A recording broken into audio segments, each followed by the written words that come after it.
We want justice, justice for RG Kar যারা বলছে, তারা কি চাইছে? শাস্তিটা যেন জনসমক্ষে হয়, সবার সামনে হয়। বলছে না, বলে না? এ বাবা ফেসবুকে কমেন্টে এসে খালি লিখছে we want justice, justice for RG Kar, সবার সামনে আমরা শাস্তি দেখতে চাই, এক্ষুনি দেখতে চাই। বলছে না? আল্লাহ বলছে শাস্তি গোপনে হবে না। গোপনে যদি শাস্তি হয়, যারা দেখেনি বলবে ও হয়েছে, বাদ দে, একটু করে দেখি, বলবে না? এই জন্য আল্লাহ কোরআন কি বলছে? আজ থেকে 20 বছর আগে এটা ছিল। মানুষ স্ত্রীকে নিয়ে ওই গাড়িতে বা বিভিন্ন রিক্সা থেকে কাপড় ঘিরে নিয়ে যেত। যেত না? যেত না? যেত। এখন যায়? এখন যায়? বিবিকে নিয়ে যাচ্ছে স্বামী শ্বশুর বাড়ি, ভাড়া ভাইয়ের বাড়ি, শরীরের সব অংশ ঢেকেছে, বুক আর পেটের অংশটা খুলে রেখেছে। নাউজুবিল্লাহ। বিবি কি জনগণের সম্পত্তি? এটা কি খাসি ছাগল নাকি, না কুরবানির গরু? সবাই দেখবে। নাউজুবিল্লাহ। খবরদার, যারা ঈমান এনেছেন মুসলমান, শুনে রাখুন, আপনার স্ত্রী আপনার কাছে আমানত। যখন বাড়ির বাইরে বার করবেন, পর্দার সঙ্গে, হিজাবের সঙ্গে ঢেকে রেখে আপনার স্ত্রীকে নিয়ে যাবেন, ইনশাআল্লাহ। বলেন, বলেন ইনশাআল্লাহ। আজকের আমি সকাল থেকেই একটা সূরার উপরে পড়াশোনা করেছি, বা আসার সময় পড়াশোনা করেছি। সেই সূরাটি হলো সূরাতুন নূর। কি সূরা? জোরে বলেন। সূরাতুন নূর। গোটা কোরআনে কটা সূরা আছে বাবা? তাড়াতাড়ি বলেন। 114টা। এই সূরার মধ্যে 114টি সূরার মধ্যে কোন কোন সূরায় আছে কিয়ামতের বর্ণনা, কোন কোন সূরায় আছে জাহান্নামের বর্ণনা, কোন কোন সূরায় আছে জান্নাতের বর্ণনা, কোন কোন সূরায় আছে হালাল কোনটা, হারাম কোনটা, কোন কোন সূরায় আছে কাকে বিয়ে করবেন, কাকে বিয়ে করা যাবে না, কোন কোন সূরায় আছে পর্দার কথা, কোন কোন সূরায় আছে কোনটা খাবেন আর কোনটা খাবেন না। কিন্তু সূরা নূর এমন একটা সূরা, এই সূরার মধ্যে বেশ কিছু কথা আল্লাহ বলেছে। এই সূরার প্রথমে যেটা আছে সেটা হচ্ছে ধর্ষণ বা রেপ বা জেনা ব্যভিচার করলে শাস্তির বিধানটা কি। কি বললাম বুঝতে পারলেন বাবা? শুনতে পেলেন? কেউ যদি জেনা করে বা ধর্ষণ করে বা রেপ করে, এই যে আজকের আমাদের কলকাতার আরজি করে ধর্ষণ হলো, গোটা এখন ভারত পৃথিবী যাই বলেন সবাই একটাই কথা বলছে যে we want justice, justice for RG Kar. বলছে না? বলে না? কথা বলে না? সবার একটা দাবি যে যাকে ধরা হয়েছে তাকে এই খাইয়ে দাইয়ে ছেড়ে দেওয়া হোক, তাই তো নাকি? কি তাই বলছে? সবাই কি বলছে? ফাঁসি চাই। সবাই কি বলছে? ফাঁসি চাই, মৃত্যুদণ্ড চাই। ওরে বোকা, 1400 বছর আগে আল্লাহ কোরআনে ধর্ষকের শাস্তি মৃত্যুদণ্ড দিয়েছে। জোরে বলুন সুবহানাল্লাহ। তোরা তো কোরআন পড়িস না, কোরআন পড়তে দিস না, মাদ্রাসাকে সন্ত্রাস বলিস, মৌলবীদেরকে জঙ্গি, তালিবানি, পাকিস্তানি বলিস, তাহলে এখন ধর্ষণের শাস্তি মৃত্যুদণ্ড চাইছিস কেন? কোরআনে তো আল্লাহ 1400 বছর আগে বলে গেছে। একমাত্র কোরআন পারে ধর্ষণ বন্ধ করতে, পৃথিবীতে আর কোনো কিতাব পারে না। প্রমাণ হাতে কলম দেখাবো, পরে কোরআন খুলে দেখাবো। ভারতবর্ষে প্রতি 6 মিনিটে একটা নারীর উপরে যৌন নিগ্রহ হয়। ভারতবর্ষে প্রতি 30 থেকে 38 মিনিটে একজন মহিলা ধর্ষিতা হয়। সৌদি আরবে সারা বছরে সেই রকম ধর্ষণ হয় না যতটা ধর্ষণ একদিন আমাদের দেশে হয়। কেন সৌদিতে ধর্ষণ হয় না? তার কারণ হলো কোরআনের বাণী সৌদিতে কিছুটা হলেও বলবৎ আছে। যেখানে কোরআনের নির্দেশ অনুযায়ী আইন চলে, সেই রাষ্ট্রে ধর্ষণ হওয়া সম্ভব। জোরে বলেন সম্ভব না। চলুন সূরা নূর আমরা আলোচনা শুরু করি। তবে আমাকে কোনো বড় বক্তা বা বড় আলেম এসব কিছু বলবেন না। অনেক নামের শেষে দেখি আমার অনেক কিছু লেখে। আল্লাহ কসম করে বলি, আল্লাহর কাছে সাহায্য চাই, এবং আমি এটা বিশ্বাস করি এই মজলিসে বা এই এলাকায় অনেক বড় বড় বড় বড় আলেম আছে। আলহামদুলিল্লাহ, আপনাদের ইমাম সাহেব অনেক যোগ্য মাপের একজন আলেম বলে আমি মনে করি। আলহামদুলিল্লাহ, এমন আলেম এখানে আছে যাদের ছাত্র হওয়ার মতো যোগ্যতা আমার নাই। তবে কোরআনের আলোচনা শুরুর আগে আল্লাহর কাছে সাহায্য চাইছি। সুবহানাকা লা ইলমা লানা ইল্লা মা আল্লামতানা ইন্নাকা আনতাল আলিমুল হাকিম। আল্লাহ, সকলে বলুন আমিন। আল্লাহ সাহায্য ছাড়া আমরা তো কথা বলতে পারবো না। পারবো? কি বলছেন, পারবো না? তো সূরা নূরের প্রথমে কি আলোচনা বললাম? জেনা, ধর্ষণ, রেপ এর শাস্তির বিধান আল্লাহ নাজিল করেছেন। সূরা নূরের দ্বিতীয় একটু অংশে গিয়ে রাসূলের স্ত্রী আম্মাজান আয়েশার বিরুদ্ধে এই যে জেনা করার মিথ্যা তহমত দেয়া হয়েছিল, একটা মিথ্যা অপবাদ দেয়া হয়েছিল, আল্লাহ তাআলা সূরা নূরের মধ্যে রাসূলের স্ত্রীর চরিত্র ক্যারেক্টার সার্টিফিকেট আল্লাহ সূরা নূরে রাসূলের স্ত্রীর চরিত্র সার্টিফিকেট কোরআনে দিয়েছেন। যদি বলেন সুবহানাল্লাহ। চলুন এখন কোরআন থেকে আলোচনা আমরা শুরু করি। আচ্ছা, শয়তান কি চায় যে আমরা কোরআন শুনি? বলেন না, চায় না। সেজন্য পৃথিবীতে কোনো ইবাদত করার জন্য আউযুবিল্লাহ পড়া বাধ্যতামূলক। আচ্ছা, আমার কথা কি আপনাদের বোঝাতে পারছি বাবা? পৃথিবীতে কোনো ইবাদত করার জন্য আউযুবিল্লাহ পড়া বাধ্যতামূলক নয়। আচ্ছা, আপনি ভাত খাবেন, খানা খাবেন, কি বলবেন? আউযু বিল্লাহি মিনাশ শাইতানির রাজিম, বিসমিল্লাহির রহমানির রহিম, বিসমিল্লাহি ওয়া আলা বারাকাতিল্লাহ। তাই তো নাকি? কথা বলে না? প্রথমে আউযুবিল্লাহ কি না, ওখানে শয়তানের হাত থেকে আল্লাহর কাছে পানাহ চাওয়ার কোনো প্রয়োজন নাই। আপনি ধরুন কাউকে সালাম দেবেন, আউযু বিল্লাহি মিনাশ শাইতানির রাজিম, আসসালামু আলাইকুম, তাই তো নাকি? এ বাবা, আছে নিয়ম না?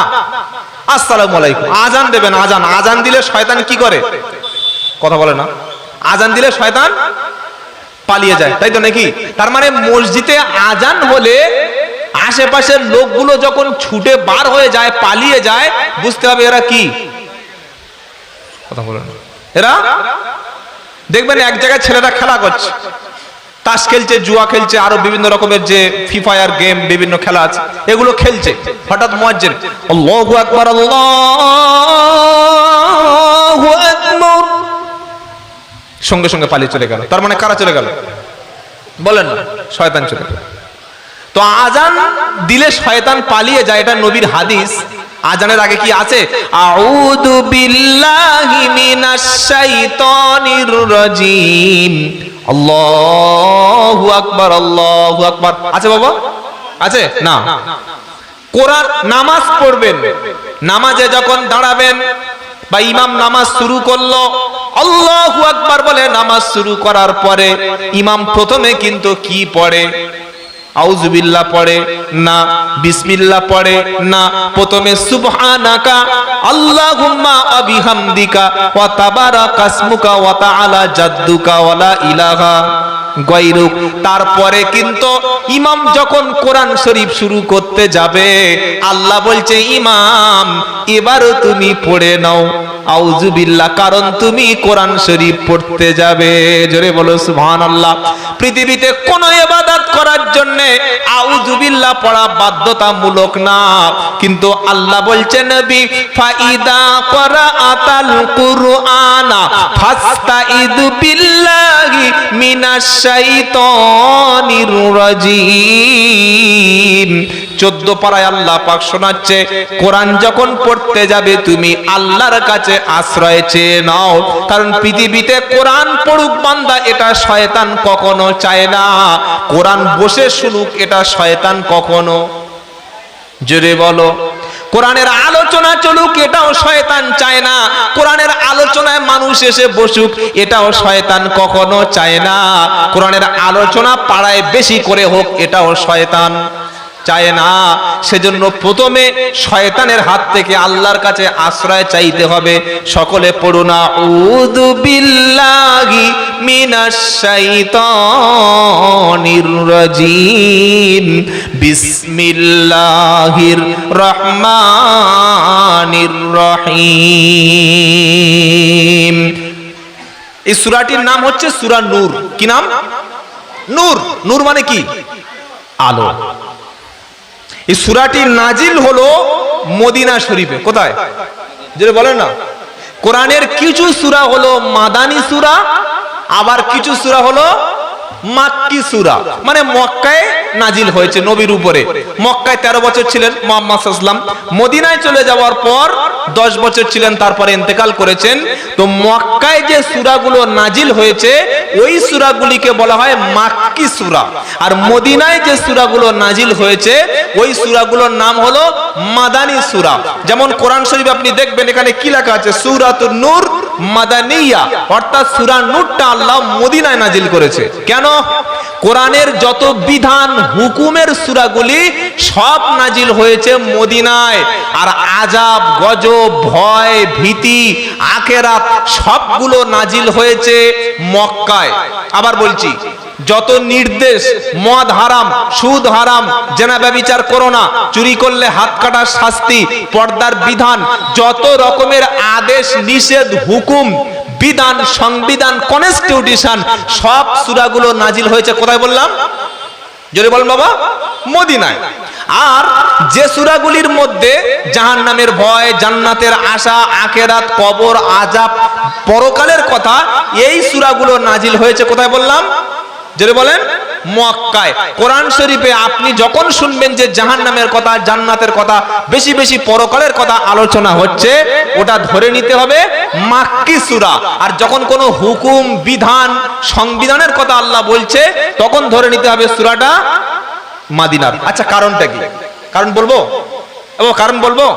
কারণ হলো মক্কার জমিনে নবী কিন্তু রাষ্ট্রপ্রধান ছিল না, মক্কার জমিনে নবী প্রেসিডেন্ট ছিল না, মক্কার জমিনে আল্লাহ নবীর হাতে ক্ষমতা দেয়নি। ক্ষমতা যতক্ষণ ছিল না, যতক্ষণ নেতা ছিলেন না, যতক্ষণ রাষ্ট্রপ্রধান ছিলেন না, রাষ্ট্রীয় ক্ষমতা ছিল না, ততক্ষণ বিধান চালু করলে কেউ মেনে।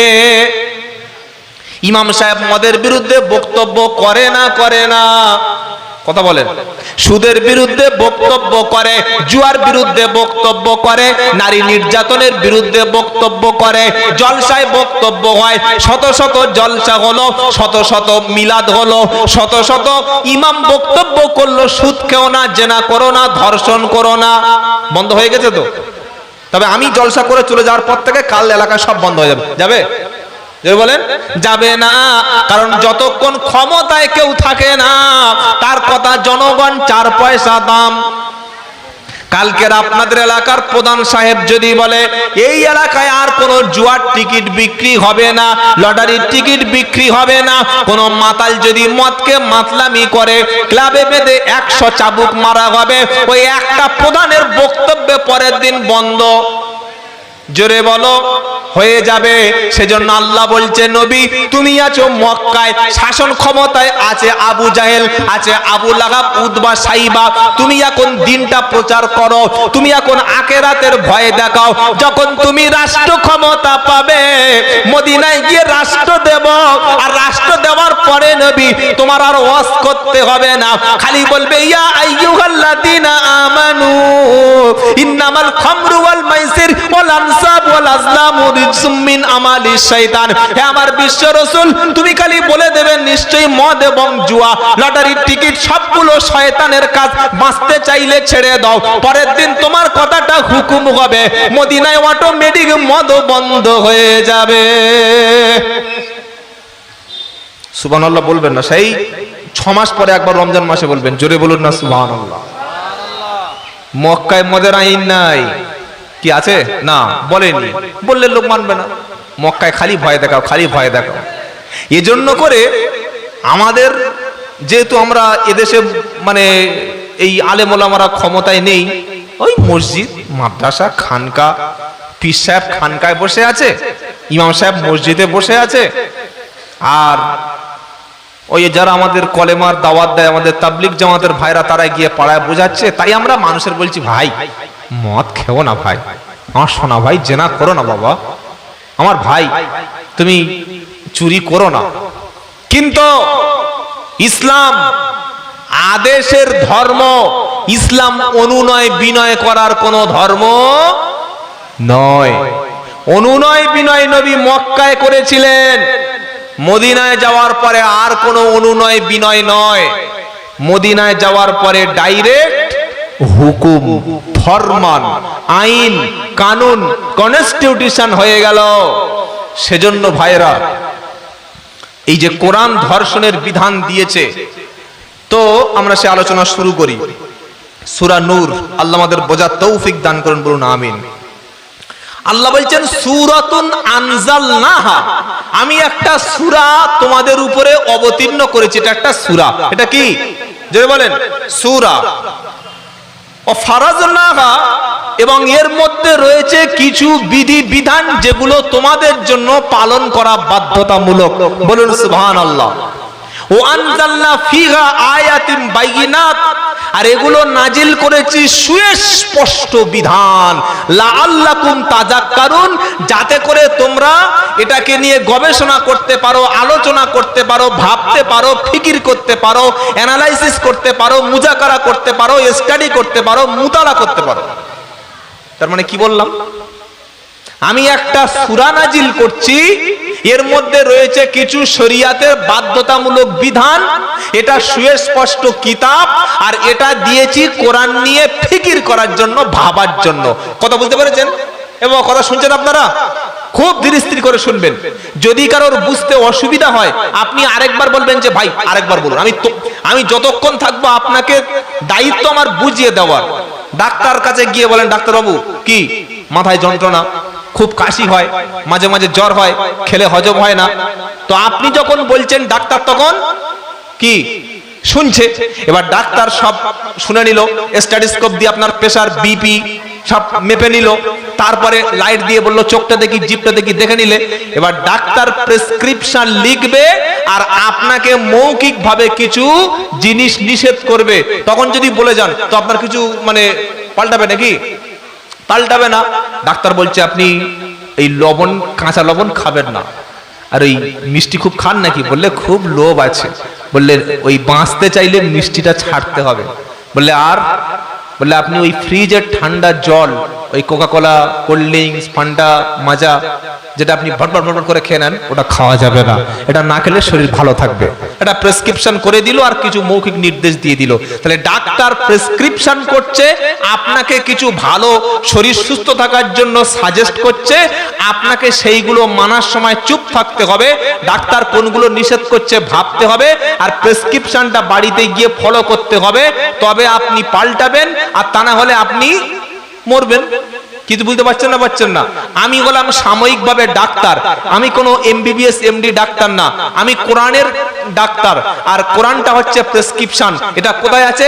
15 নম্বর পারা, 9 নম্বর পৃষ্ঠা, 2 নম্বর লাইন, 82 নম্বর আয়াত। ওয়া নুনাজ্জিলু মিনাল কুরআনি মা হুয়া শিফাউ ওয়া রাহমাতুল লিল মুমিনিন ওয়ালা ইয়াজিদুজ জালিমিনা ইল্লা খাসারা। আমি কোরআনটা নাজিল করেছি মুমিনদের জন্য শিফা। সুবহানাল্লাহ বলতে ইচ্ছা করে না? কোরআনের চাইতে বড় প্রেসক্রিপশন, কোরআনের চাইতে বড় মানুষের রুহের রোগ, মানুষের শরীরের রোগ, সমাজের ব্যাধি, রাষ্ট্রের ব্যাধি, দুর্নীতির ব্যাধি, সমাজে অশান্তি দূর করার সিস্টেম কোরআন ছাড়া আর অন্য কোনো বিধানে নাই। এজন্য কবি আইনুদ্দিন আল আজাদ রহমতুল্লাহ খুব সুন্দর করে একটা কবিতা বলে গেছেন। কি জানেন?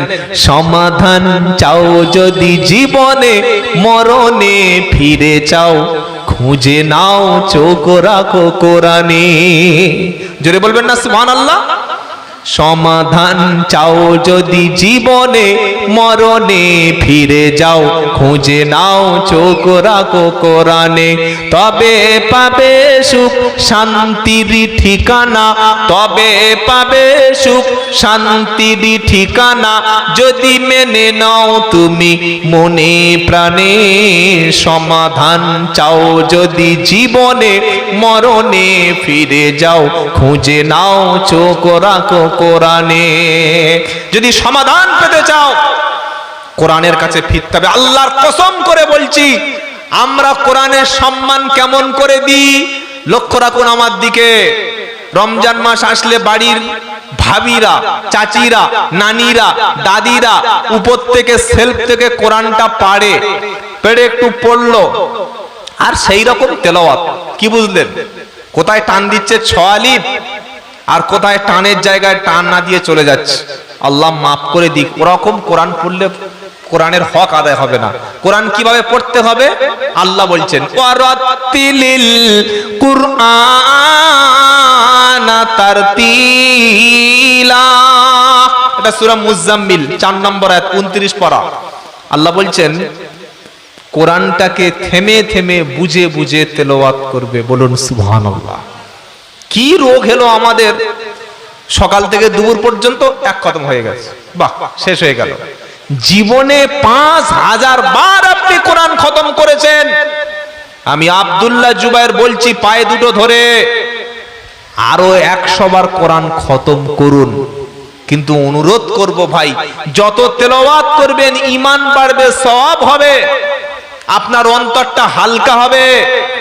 কিন্তু জীবনে অন্তত একবার নিজের মাতৃভাষায়, পিতৃভাষায়, আপনার মুখের যে ভাষায় কথা বলেন ওই ভাষার কোরআন একটা বাজার থেকে কিনে অথবা ফোনের প্লে স্টোর থেকে বাংলা কোরআন ডাউনলোড করে আল্লাহ কি বলতে চাচ্ছে একবার অনুবাদটা পড়ুন। বুঝতে অসুবিধা হলে যোগ্য ইমাম আর আলেমদের কাছে শিখে আসুন, ইনশাআল্লাহ আপনার জীবন পরিবর্তন হতে বাধ্য। জোরে বলুন সুবহানাল্লাহ। কথা মনে থাকবে ইনশাআল্লাহ। বাড়ির মহিলারা পড়ে, চুমু খায়, আর এত উপরে রেখে দেয় যেন আর 1 বছর পাড়া না যায়। আর যদি ওই 1 বছর রমজান মাসের আগে ঈদের সময় কিংবা অন্য কোনো সময় প্লেট, কাপ, শরবত সেট, ডিনার সেট পাড়তে গিয়ে কোরআন পড়ে যায়, আবার এটার সঙ্গে আরেকটা বেয়াদবি আছে, কি পাল্লায় চাপিয়ে দিয়ে চাল ডাল ওজন করে ফকিরকে খাওয়ায়। কি আছে না নাই? হুজুর কোরআন হাত থেকে পড়ে গেছে, এখন কি করব? হুজুর বলছে কিভাবে পড়লো? বললো বলো না, নতুন জামাই এসছে, ডিনার সেট পাড়তে গিয়ে কোরআনটা পড়ে গেছে। আফসোস, নাউজুবিল্লাহি মিন যালিক। এখন কি করব? তে কি করবেন? বলে হুজুর 3 কেজি চাল মেপে দিয়ে দিচ্ছি। বললাম শোনো, এই কোরআন তুমি 3 কেজি চালের পরিমাপ করছো? হ্যাঁ, লাউ আনজালনা হাদাল কুরআনা আলা জাবালিল রাআইতাহু খাশিআম মুতাসাদ্দিআম মিন খাশিয়াতিল্লাহ। তুমি কোরআন চাল দিয়ে মাপছো? 28 পারা 7 পারা 7 নম্বর লাইন 21 নম্বর আয়াত, সূরার নাম হাশর। লাউ আনজালনা, যদি নাজিল করতাম, আলা জাবালিল্লাহ রাআইতাহু, আল্লাহ বলছেন লাউ আনজালনা হাযাল কুরআন, এই কোরআনটা যদি নাজিল করতাম পাহাড়ের উপরে। পাহাড় দেখেছেন? মাউন্ট এভারেস্ট, কাঞ্চনজঙ্ঘা, 12 বিভিন্ন পাহাড় আছে। যদি আমি কোরআনটাকে পাহাড়ের উপর পাঠাতাম, পাহাড়টা কোরআনের তাজাল্লিতে ফেটে চৌচির হয়ে যেত। সুবহানাল্লাহ বলো। এটা তুমি পাল্লায় তুলেছো, সাহস তো তোমার কম নয়। আবার সেই চাল দিয়ে বলছে আমি কোরআনের না। হাত থেকে কোরআন পড়ে যাওয়া মারাত্মক বেয়াদবি। আর যদি বা কোনোদিন পড়ে যায়, আল্লাহ না করুক, আল্লাহর কাছে তাহাজ্জুদে কেঁদে বলবেন ওগো আল্লাহ, আনফরচুনেটলি একটা ভুল করে ফেলেছি, দয়া করে আপনি আমাকে ক্ষমা করে দেবেন। আর বেশি করে তেলাওয়াত করবেন, চোখের পানি ফেলবেন, যেন এমন ভুল আপনার দ্বারায় আর কখনো না হয়। মনে থাকবে বাবা? মনে থাকবে ইনশাআল্লাহ। আল্লাহ আমাদের কোরআনের সাথে সম্পর্ক করার তৌফিক দান করুন। তাহলে প্রথম আয়াত কি শোনালাম?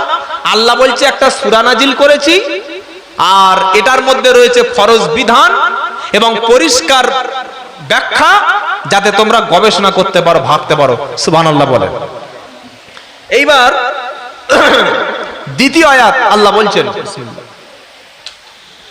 আয-যানিয়াতু ওয়াজ-যানি ফাজলিদু কুল্লা ওয়াহিদিন মিনহুমা মিআতা জালদা। আল্লাহু আকবার। শুনছেন আপনারা? এবার শুনছেন? কার কথা শোনাচ্ছি? জোরে বলেন, কার কথা? জোরে বলেন। কোনো ভুল আছে? কোনো সন্দেহ আছে? সন্দেহ যে নাই, ভুল যে নাই, এটার গ্যারান্টি আল্লাহ দিয়েছেন। পৃথিবীতে একটা লেখক বলুন তো, আমাদের বিশ্বকবি রবীন্দ্রনাথ ঠাকুর, তিনি নোবেল পুরস্কার কেন পেয়েছিলেন বাবা? জানা আছে? জানেন না? বিশ্বকবি রবীন্দ্রনাথ ঠাকুর নোবেল পেয়েছিলেন কেন? গীতাঞ্জলি লেখার জন্য। তো গীতাঞ্জলির কোন জায়গায় কি তিনি বলেছেন আমার গীতাঞ্জলিতে ভুল নাই? আমি বিশ্বকবিকে সম্মান করছি, রেসপেক্ট করছি, তাকে আমি ছোট করতে চাচ্ছি না। তিনি বলতে পারেননি। পৃথিবীতে কোন বই, কোন কিতাব, কোন বইয়ের লেখক, অথর, যিনি বইয়ের অথর, লেখক, গ্রন্থকার বলতে পারবে না যে আমার বইয়ের মধ্যে কোনো ভুল নাই। বলতে পারবে? একমাত্র কে বলেছে? জোরে বলেন। প্রথমেই আল্লাহ বলছে কি? আলিফ লাম মিম দালিকাল কিতাবু লা রাইবা ফীহি হুদাল লিল মুসলিমিন, তাই তো নাকি? হুদাল লিল মুত্তাকিন। আলিফ লাম মিম দালিকাল কিতাব, ওই সেই কিতাব, লা রাইবা ফী, ভুল নাই, সন্দেহ নাই, বৈপরীত্য নাই, কন্ট্রাডিকশন নাই। এখানে একটা কথা বলেছি, আবার ওখানে একরকম, এখানে বলেছি নামাজ পড়ো, ওখানে বলছি না, এখানে সুদ খেতে নিষেধ করছি, আরেক জায়গায় বলছি অল্প কিছু, না। কোনো কন্ট্রাডিকশন, ভুল, পরস্পর বিরোধী কথা নাই। স্বয়ং সম্পূর্ণ ভুল এবং সন্দেহের ঊর্ধ্বে কোরআন। বলুন সুবহানাল্লাহ। আল্লাহ বিধান দিচ্ছে কি? আযানিয়াতু ওয়াযানি ফাজলিদু কুল্লা আগিদিম মিনহুমা মিআতা জালদা। শুনছেন? শুনছেন? ধর্ষণ, জেনার বিধান। আযানিয়াতু ব্যভিচারিণী, ওয়াযানি ব্যভিচারী, ফাজলিদু কুল্লা ওয়াহিদিম মিনহুমা মিআতা জালদা, তাদের প্রত্যেককে 100 চাবুক মারবে। এটা ইমাম সাহেবের কথা তো? হ্যাঁ, এই ইমাম সাহেবের কথা? পীর সাহেব, খাজা বাবার কথা? আল্লাহর কথা। জোরে বলেন, কার কথা? কার কথা? আল্লাহ। জেনাকারী পুরুষ কিংবা জেনাকারী নারী, তারা প্রমাণ হয়ে যাওয়ার পরও 100 চাবুক খাবে। কোরআন। কি আশ্চর্য! 100 চাবুক। হ্যাঁ, 100 চাবুক। চাবুকটা কে মারবে? কে মারবে?